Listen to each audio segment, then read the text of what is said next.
قرآن نے ایک مرتبہ بھی ایک بات کوئی کہہ دی تو وہ فرض ہے. جو بھی حکم آ گیا ایک ہی مرتبہ کہیں ایک مرتبہ آ گیا. جبکہ ہمارا ایمان تو ہے کہ ایک واو بھی زائد نہیں ہے، ایک فتحہ ضمہ کسرہ بھی زائد نہیں ہے. جتنا ہے یہ سب کا سب اللہ تبارک و تعالیٰ کے پاس سے اترا ہوا نازل شدہ ہے. تو اللہ نے ایک مرتبہ کوئی ایک حکم دے دیا اور اس کی خلاف ورزی ہوئی تو وہی معاملہ ہے جو اللہ تبارک و تعالیٰ نے فرائض کی کوتاہی کے معاملے میں عذاب رکھا ہے. لیکن جہاں تک بات کی سنگینی ہوتی ہے یا بات کی اہمیت ہوتی ہے، اس حیثیت سے عمومی طور پر قرآن اہم ترین مضامین کو 2 مرتبہ تو کم از کم ذکر کرتا ہے. 2 مرتبہ تو کم از کم ذکر کرتا ہے اہم ترین مضامین کو. اور قرآن نے والدین کی خدمت کے سلسلے میں اگر ہم دیکھیں گے کہ ملتے جلتے آیات تقریباً 7 جگہ استعمال کیے ہیں. والدین کے ساتھ حسن سلوک کرو، 7 جگہ، 1-2 جگہ نہیں ہے. اس کی اہمیت کے لحاظ سے اللہ تبارک و تعالی نے قرآن میں 7 جگہ ذکر کیے ہیں. اب نوٹ کیجئے، پہلے سورہ بقرہ 2 نمبر کی سورت اور آیت 83 فرمایا کہ وَإِذْ أَخَذْنَا مِيثَاقَ بَنِي إِسْرَائِيلَ لَا تَعْبُدُونَ إِلَّا اللَّهَ وَبِالْوَالِدَيْنِ إِحْسَانًا وَذِي الْقُرْبَى وَالْيَتَامَى وَالْمَسَاكِينِ وَقُولُوا لِلنَّاسِ حُسْنًا وَأَقِيمُوا الصَّلَاةَ وَآتُوا الزَّكَاةَ. اللہ تبارک و تعالی نے اس آیت میں یہ نہیں کہا کہ تمہارے لیے حکم دیا جا رہا ہے، بلکہ کہا کہ ہم نے پختہ عہد لیا پچھلی قوموں پر، یعنی بنی اسرائیل پر. بنی اسرائیل سے بھی ہم نے یہی عہد لیا تھا. کیا عہد تھا؟ اخذنا میثاق بنی اسرائیل لا تعبدون الا اللہ، اللہ کے ساتھ کسی کو شریک نہ کرنا. یہ اللہ کا حق ہو گیا. اللہ کے حق کے بعد فوری کس کا حق ہے؟ وبالوالدین احسانا، والدین کے ساتھ احسان کرنا، حسن سلوک کرنا، نیکی کرنا، اچھائی کرنا، برائی کا تصور بھی نہیں لانا. یہ کس کے لیے؟ پچھلی قوموں کے لیے بھی یہی تاکید، بنی اسرائیل کے لیے بھی یہی تاکید، ہمارے لیے بھی یہی تاکید. کیونکہ اللہ یہاں نقل کر رہا ہے کہ ہم نے بنی اسرائیل کو یہ حکم دیا تھا تو بنسبت ہمارے لیے بھی وہی حکم دہرا دیا، تو ان کے لیے بھی وہی حکم، ہمارے لیے بھی وہی حکم. تو فرمایا کہ اخذنا میثاق بنی اسرائیل لا تعبدون الا اللہ وبالوالدین لا تعبدون الا اللہ وبالوالدین احسانا. پھر سورہ نساء 4 نمبر کی سورت 36 نمبر کی آیت 36 فرمایا وَاعْبُدُوا اللَّهَ وَلَا تُشْرِكُوا بِهِ شَيْئًا وَبِالْوَالِدَيْنِ إِحْسَانًا. وَاعْبُدُوا اللَّهَ وَلَا تُشْرِكُوا بِهِ شَيْئًا وَبِالْوَالِدَيْنِ إِحْسَانًا. دیکھو اللہ ایک کی عبادت کرو، اس کے علاوہ کسی اور کی عبادت نہ کرو. پہلے اپنا حق، پھر بعد میں کسی کا حق. تو فرمایا کہ وَبِالْوَالِدَيْنِ إِحْسَانًا، والدین ماں باپ کے ساتھ حسن سلوک کرو، ماں باپ کے ساتھ حسن سلوک کرو. سورہ بقرہ 83 آیت 1 ہو گئی. سورہ نساء 36 آیت نمبر 2 ہو گئی، دلائل 2 ہو گئے. پھر اللہ تبارک و تعالی سورہ انعام 6 نمبر کی سورت، اور اللہ تبارک و تعالی فرماتا ہے قل تعالوا اتل ما حرم ربکم علیکم الا تشرکوا به شیئا وبالوالدین احسانا. قل تعالوا اتل ما حرم ربکم علیکم الا تشرکوا به شیئا وبالوالدین احسانا. فرمایا کہ اللہ کے رسول صلی اللہ علیہ وسلم ان کو بلائیے، کہیے کہ آؤ، قل تعالوا، آؤ میرے پاس، میں تمہیں بتاؤں، اتل ما حرم ربکم علیکم، میں تم پر پڑھ کے سناؤں کہ تمہارے رب نے تم پر کیا حرام کیا ہے. کیا حرام کیا ہے میں تمہیں پڑھ کے سناؤں. اتل ما حرم ربکم علیکم الا تشرکوا به شیئا، اللہ کے ساتھ کسی اور کو شریک نہ کرو، اللہ کے ساتھ شرک نہ کرو. وبالوالدین احسانا، اور والدین کے ساتھ حسن سلوک کرو. 151 آیت نمبر 6 نمبر کی سورت سورہ آل عمران 3 ہو گئی. پھر اللہ تبارک و تعالی فرماتا ہے سورہ اسراء 17 نمبر کی سورت، فرمایا کہ وَقَضَى رَبُّكَ أَلَّا تَعْبُدُوا إِلَّا إِيَّاهُ وَبِالْوَالِدَيْنِ إِحْسَانًا. اما یبلغن عندک الکبر احدہما او کلاہما فلا تقل لہما اف ولا تنہرہما وقل لہما قولا کریما واخفض لہما جناح الذل من الرحمہ وقل رب ارحمہما کما ربیانی صغیرا. فرمایا کہ اللہ تبارک و تعالی نے فیصلہ کر دیا ہے. قضا ربک مطلب امارا ربک. قضا ربک ایک معنی کیا ہے؟ امارا ربک، اللہ نے تمہیں حکم دیا ہے. کیا حکم؟ اللہ تعبدوا الا ایاہ، اللہ کے ساتھ کسی اور کو شریک نہ کرو، اللہ ایک کی عبادت کرو. وبالوالدین احسانا، والدین کے ساتھ حسن سلوک کرو. اما یبلغن عندک الکبر، ان میں سے دونوں اگر بوڑھے ہو جائیں، عندک الکبر احدہما او کلاہما، ایک یا دونوں، ماں باپ میں سے کوئی ایک یا دونوں بڑھاپے پہ پہنچ جائیں، ان کی عمر وہاں پہنچ جائے. کسی کو بڑھاپے میں اپنے باپ اور ماں کی خدمت کرنے کی توفیق مل جائے تو یہ بہت بڑی اللہ کی نعمت ہے. اور اس میں ذکر پہلے کیا کہ یبلغن عندک الکبر احدہما او کلاہما، ایک کوئی تم میں کا ماں باپ میں سے کوئی ایک بڑھاپے کی عمر کو پہنچ جائے یا نہیں تو دونوں پہنچ جائیں.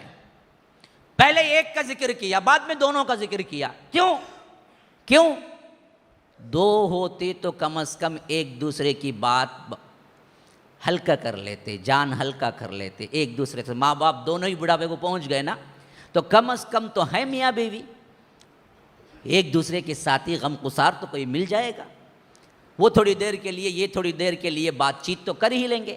لیکن اللہ کسی ایک کو بلا لے، کسی ایک کو رکھے، ان کا زیادہ خیال رکھنا چاہیے. اس وجہ سے پہلے ذکر کیا احدہما. کیوں؟ ان کو ان کا ساتھی بھی نہیں ہے. کوئی باپ تنہا رہ جائے یا کوئی ماں تنہا رہ جائے تو اولاد کے ذمے زیادہ حق بنتا ہے کہ ایک کی زیادہ خدمت کرو. کیوں؟ اگر دو ہوتے تو کم از کم وہ دونوں تو وقت گزار لیتے کچھ نہ کچھ. لیکن ایک تنہا ہو گئے تو اب تمہیں پورا دیکھنا ہے. اب کوئی بات شیئر کرنی بھی ہے تو وہ اولاد سے شیئر کریں گے. تم بیٹھتے ہی نہیں ہو، تم ان سے بات ہی نہیں کرتے ہو. دنیا جہاں کی باتیں کرنے کے لیے دوستوں کے ساتھ وقت ہے، لیکن ماں کے پاس بیٹھ کے ایک اچھی بات بولنے کے لیے وقت نہیں ہے. اس سے بدبخت ترین درندہ کون ہوگا؟ جس نے پرورش کی، اس کو خون بنا کے دودھ بنا کے پلایا، اس کے لیے بھوکی رہی، اس کے لیے راتوں کو جاگا.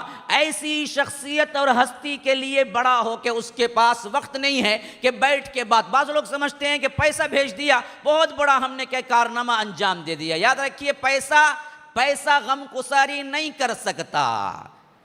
وہ بنین شہودا، حاضر رہنے والے جو ہوتے ہیں نا وہ اولاد ہیں. اصل میں خدمت میں بیٹھتے ہیں، وقت دیتے ہیں، ماں باپ کے لیے آ کے بیٹھ کے ان کی باتیں سنتے ہیں. تب کہیں جا کے وہ چیز جو ان کے دل میں ہوتی ہے، ان کے لیے بات چیت، وقت دینا، یہ سب سے اہم ہوتا ہے. ان کا شکوہ یہ نہیں ہوتا کہ پیسہ نہیں دیتا ہے، ان کا شکوہ یہ ہوتا ہے کہ بیٹا میرے پاس بیٹھتا نہیں، بیٹی میری بات سنتی نہیں، میں بڑھاپے میں پہنچ گئی ہوں، میرے پاس کوئی وقت گزارنے کے لیے نہیں آتا ہے. شکوہ تو یہ ہوتا ہے ماں باپ کا. تو اصل میں وقت کا دینا، ان کی معصوم سی باتوں کو کیا ہے؟ مذاق نہ اڑانا. تم ایک زمانے میں اس سے زیادہ پاگل اور معصوم تھے. ماں باپ تمہارا مذاق نہیں اڑاتے تھے، تمہاری ایک ایک بات کو جواب دیتے تھے، ایک ایک بات کو جواب دیتے تھے. تم 10 مرتبہ پوچھتے تھے تو وہ 10 مرتبہ جواب دیتے تھے. کیونکہ بچوں کی عادت ہوتی ہے عام طور پر جب بات کرنا یا باہر سے دیکھنا شروع کرتے ہیں، شعور پیدا ہوتا ہے، باپ کو یا ماں کو تنگ کرتے ہیں. بتاؤ یہ کیا ہے، بتاؤ یہ کیا ہے. کتنے مرتبہ پوچھے اتنے مرتبہ ماں باپ خوش ہو کے بولتے ہیں کہ بیٹا اس کو فین کہتے ہیں، بیٹا اس کو لیٹ کہتے ہیں، بیٹا اس کو یہ کہتے ہیں، بیٹا اس. پھر پوچھتا ہے، یہی پوچھتا ہے. ایک مرتبہ وہ مشہور واقعہ جو کہ واٹس ایپ وغیرہ میں بہت زیادہ آیا تھا، لیکن عبرت کے لیے میں کہتا ہوں کہ ایک والد اپنے بیٹے کے ساتھ باغ میں بیٹھا ہوا تھا اور بوڑھا تھا کہ اس نے ایک پرندہ اڑ کے گیا تو اس نے پوچھا کہ بیٹا یہ کیا ہے. اس نے جواب دیا کہ فلاں پرندہ ہے. باپ تو کم سنائی دیتا ہے، کمزور ہو گیا اور ذہن میں بھی کیا ہے، بیٹھتی نہیں ہے بات. تو تھوڑی دیر گزری اور اس کے بعد پھر کہا کہ بیٹا یہ کیا ہے.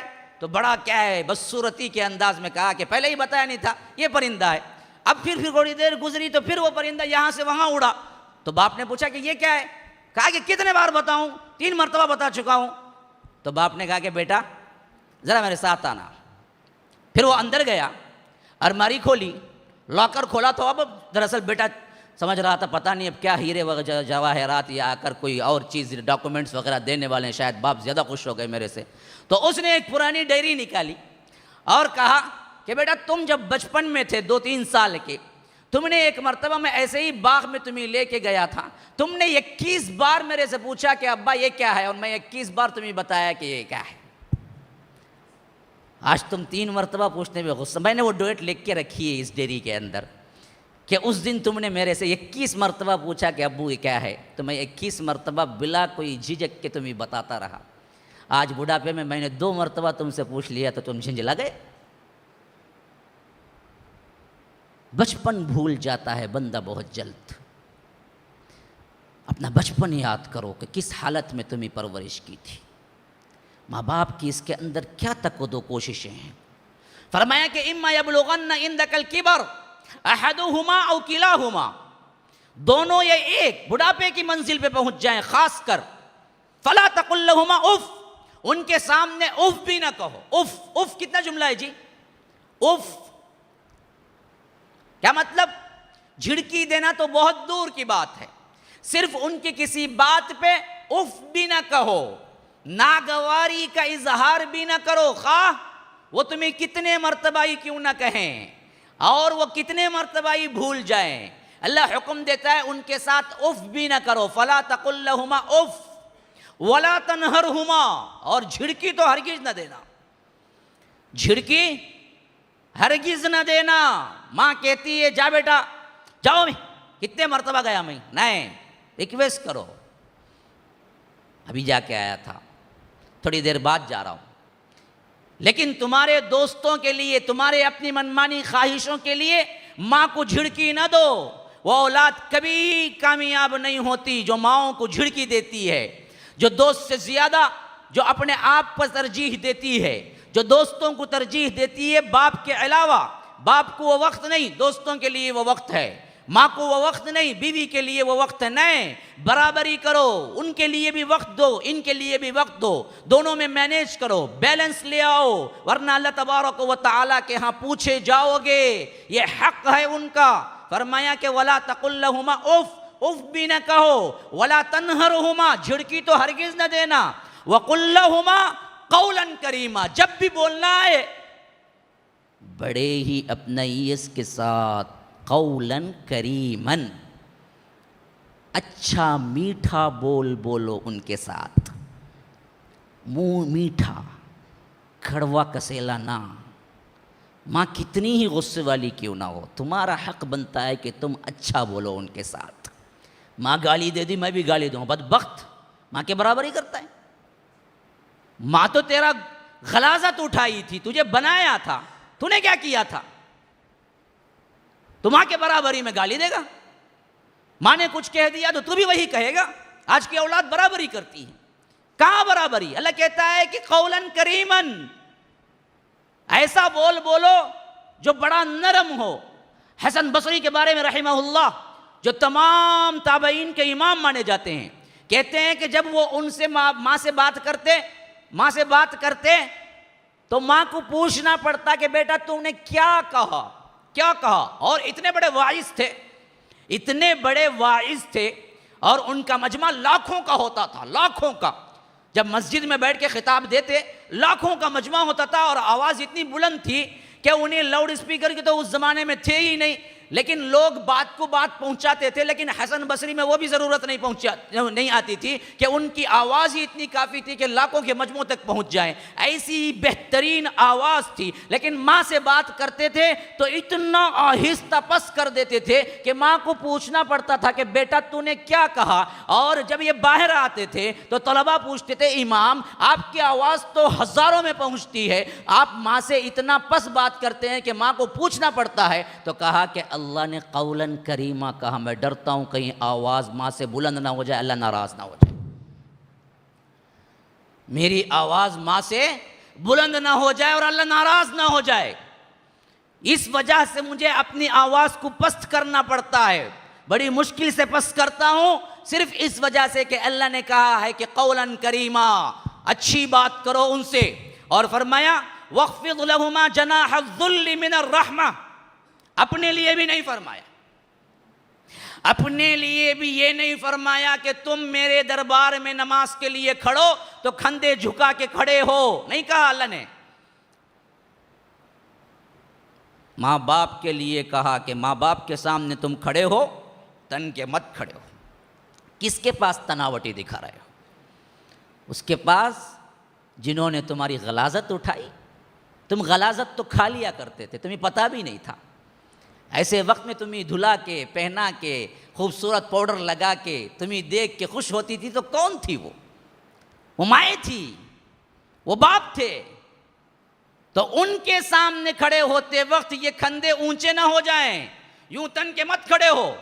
کہا کہ وَاخْفِضْ لَهُمَا جَنَاحَ الذُّلِّ مِنَ الرَّحْمَةِ، تذلل کے ساتھ اپنے آپ کے یہ کھندے جھکا کے رکھو ان کے سامنے، تن کے بات مت کرو، نہ باپ کے سامنے نہ ماں کے سامنے۔ ماں باپ کیسے سلوک کریں یہ دوسری بات ہے۔ ماں باپ، بعض لوگ کہتے ہیں کہ ماں باپ ایسا کرتے نا مولوی صاحب ہمیں کیا، ماں باپ جو کرتے ہیں وہ جواب دہ ہیں، ماں باپ جو کرتے ہیں اولاد کے حق میں وہ جواب دہ ہیں۔ لیکن تمہارا اگر معاملہ اللہ کے سامنے پیش ہوگا تو اللہ پوچھے گا تمہارا سلوک ماں باپ کے ساتھ کیا تھا، یہ نہیں پوچھے گا کہ ماں باپ کا سلوک تمہارے ساتھ کیا تھا۔ وہ ان سے سوال ہونے والا ہے، وہ جواب دے دیں گے۔ لیکن تمہیں اگر مسلمان ہے، تم مانتے ہو کہ اللہ، تم مانتے ہو کہ قرآن اللہ کا کلام ہے، تم مانتے ہو کہ محمد الرسول اللہ صلی اللہ علیہ وسلم ہمارے نبی ہیں، رسول ہیں، ان کی کہی ہوئی بات کو ٹالنا نہیں ہے، تو پھر ہمارے لیے حکم ایک ہی ہے کہ وہ کچھ بھی کر لیں تمہارے ساتھ بدسلوکی، لیکن تمہارے لیے جائز نہیں کہ تم ان سے بدسلوکی کرو۔ اللہ نے اپنے لیے نہیں کہا کہ کھندوں کو جھکا کے نماز میں کھڑے ہو، لیکن والدین کے لیے کہا۔ جاؤ جا کے اٹھا کے دیکھو اسراء کیا، وَاخْفِضْ لَهُمَا جَنَاحَ الذُّلِّ مِنَ الرَّحْمَةِ، والدین کے آگے اپنے کندھوں کو جھکا کے رکھ کے کھڑے ہو۔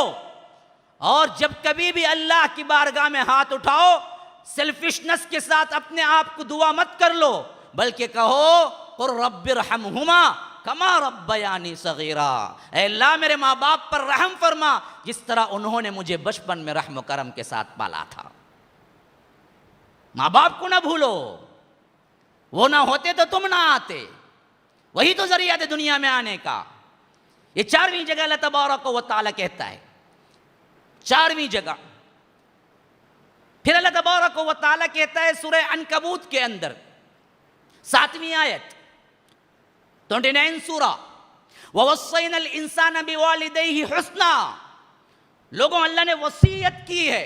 ہاں یہاں تو لفظ وصیت آ گیا، اس سے پہلے تک کیا ہے، اللہ نے فیصلہ سنایا تھا، اللہ نے حکم دیا تھا۔ یہاں اہمیت کے پیش نظر کہتا ہے کہ وَوَصَّيْنَا، ہم نے وصیت کر دی انسان کو۔ کیا وصیت کی؟ بِوَالِدَيْهِ حُسْنًا، والدین کے ساتھ حسن سلوک کرنا۔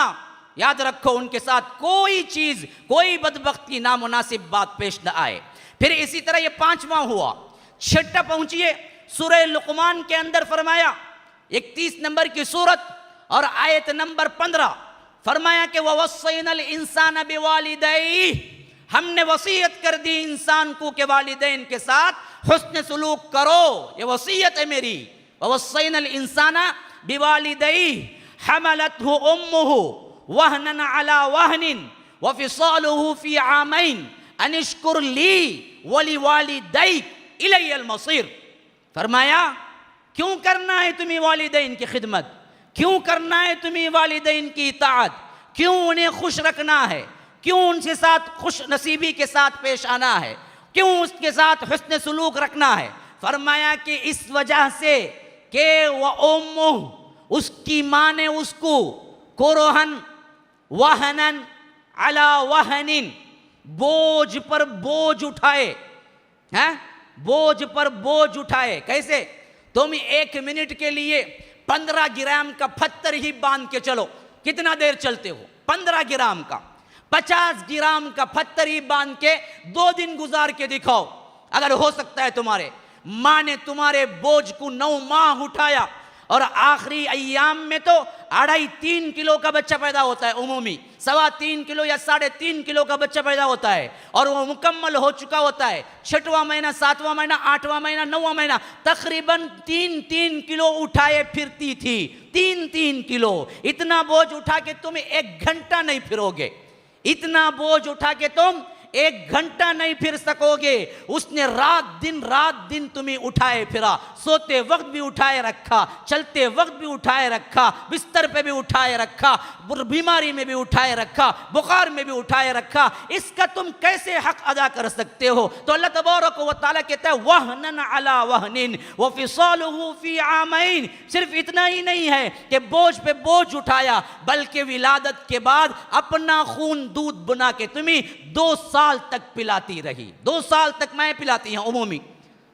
وَفِصَالُهُ فِي عَامَيْنِ، دودھ چھڑانے میں 2 سال لگ گئے۔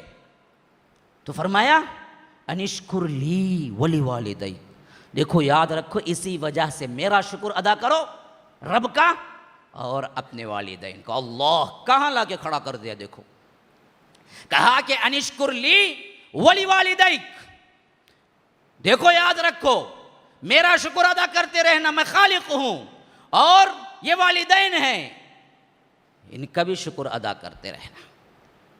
ان کے ذریعے تو دنیا میں آنکھ کھولی تھی۔ یہ عظمتیں کون دے رہا ہے؟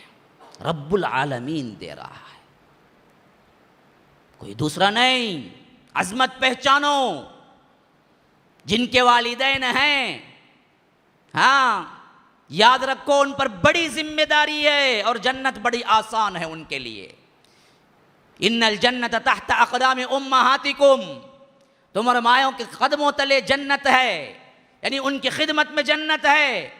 اب بھی خدمت کر کے جنت اپنے نام کر لو، بڑے بڑے نیکیاں نہیں ہیں، ماں کی خدمت میں اللہ نے بہت رکھا ہے، ماں کی خدمت میں دنیا و آخرت دونوں چیز رکھا ہے، باپ کی خدمت میں اللہ نے دونوں چیزیں رکھا ہے، زیادہ نہیں۔